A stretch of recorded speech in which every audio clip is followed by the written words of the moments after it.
Understanding viral load, a guide for English learners. Hello, everyone. Today, we're going to talk about a term that has become widely discussed, especially within the context of health and medicine. The phrase, viral load, may sound complex, but by the end of this video, you'll understand what it means and how to use it in a sentence. Whether you're just curious or need this for academic purposes, stick around as we break it down for you. Viral load refers to the quantity of virus in a person's blood.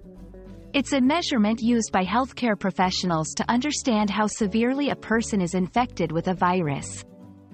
When we say someone has a high viral load, we mean that there is a large amount of virus in their blood. On the other hand, a low viral load indicates the opposite.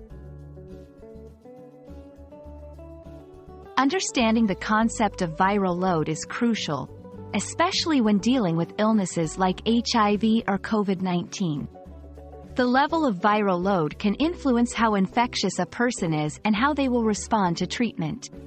It can also help doctors predict the progression of the disease.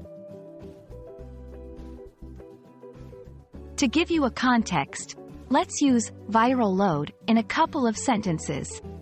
1. The patient's viral load has decreased significantly since starting the treatment, indicating that the medication is effective.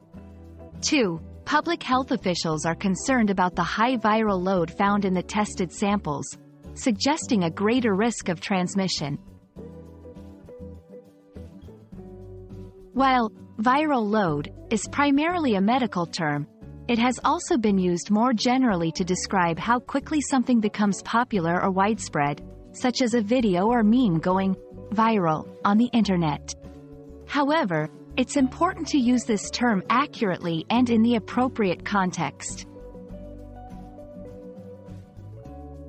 We hope this explainer has shed light on what viral load means and why it's a significant term in today's conversations about health. Remember, understanding such phrases not only enriches your vocabulary but also helps you engage in more informed discussions. Thank you for watching, and see you in our next video.